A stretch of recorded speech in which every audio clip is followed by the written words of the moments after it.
বিটিচিৰ গুমা আৰু শ্ৰীৰামপুৰ সমষ্টিত এইবেলি বৰদিন উপলক্ষে 5,000 পৰা 6,000 দুখীয়া পৰিয়ালক বিতৰণ কৰিব কম্বল।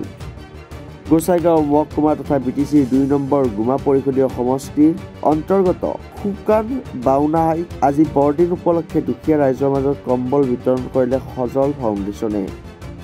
সজল ফাউণ্ডেশ্যনৰ মুখ্য পৰিচালক সঞ্চালক তথা বিটিআৰৰ কাৰ্যবাহী সদস্য সজল কুমাৰ সিংহই তেখেতৰ সহধৰ্মিনীক লগত লৈ দুখীয়া ৰাইজৰ মাজত কম্বল বিতৰণ কৰা দেখিবলৈ পোৱা গ'ল।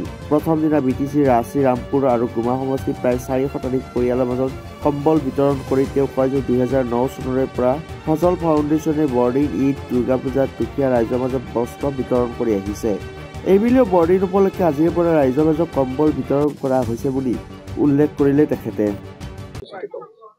আজিৰ কাৰ্যসূচী যি আমাৰ বৰদিন আহিছে খ্ৰীষ্টমাছ, তাৰ কাৰণে খ্ৰীষ্টমাছত আমি প্ৰত্যেকবাৰ সজল ফাউণ্ডেশ্যনৰ ফালৰ পৰা আমি কিবা কিবি কাম কৰি থাকোঁ, বস্ত্ৰ, কম্বল কিবা কিবি আমি ডিষ্ট্ৰিবিউশ্যন কৰি থাকোঁ। প্ৰত্যেক বছৰ আজি 2009 চনৰ পৰা খালি খ্ৰীষ্টমাছ বুলি নহয়, আমাৰ দুৰ্গা পূজা, ঈদ, পবিত্ৰ ৰমজান মাহ সব ফেষ্টিভেলতে আমি কাম কৰি থাকোঁ। যিহেতু আমাৰ এই অঞ্চলত সব জাতি জনগোষ্ঠীৰ মানুহ আছে, সব ফেষ্টিভেলত আমি কাম কৰিব লাগে আৰু সজল ফাউণ্ডেশ্যনে সদায় এইটো কাম কৰি আহিছে।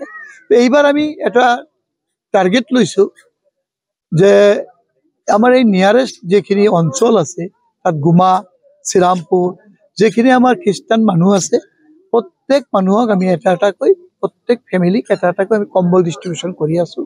তো এপ্ৰক্সিমেটলি দুটা সমষ্টিত 5,000 পৰা 6,000 কম্বল লাগিব। তো আজিৰ পৰা আমি শ্ৰীৰামপুৰ এটা অনুষ্ঠান কৰিলোঁ, শ্ৰীৰামপুৰত আমি 100 পৰিয়ালক দিলোঁ আৰু ইয়াত এপ্ৰক্সিমেটলি 100 আৰু আগত আমাৰ শিলপুৰত আছে 165। টোটাল আজি আমি 400মান 365 পৰিয়ালক আজি আমি কম্বল ডিষ্ট্ৰিবিউশ্যন কৰিম। তো আজিৰ পৰা আমাৰ একদম 25 তাৰিখলৈকে খুব ধুমধাম প্ৰগ্ৰাম চলি থাকিব সজল ফাউণ্ডেশ্যনত আৰু এইটো আমি প্ৰত্যেকবাৰ কৰিছোঁ, কৰি থাকিম। News desk report, republic any.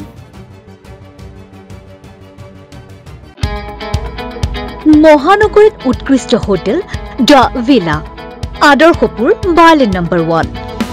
Kahilipara সৰ্বশিক্ষা অভিযানৰ কাৰ্যালয়ৰ কাষতে হোটেল দ্য ভিলাত আছে উৎকৃষ্ট মানৰ সা সুবিধা, য'ত আছে আটকধুনীয়া কোঠা, লগতে পাব লাক্সাৰী সুইট আৰু ডিলাক্স ৰুম। তদুপৰি ৰেষ্টুৰেণ্টত পাব আপোনাৰ মন পচন্দৰ সুস্বাদু খাদ্য আৰু পাব বাৰ আৰু ছুইমিং পুল। দ্য ভিলাত পাব আপুনি নৈসংগিক পৰিৱেশ আৰু সুস্বাদু খাদ্যৰ সম্ভাৰ।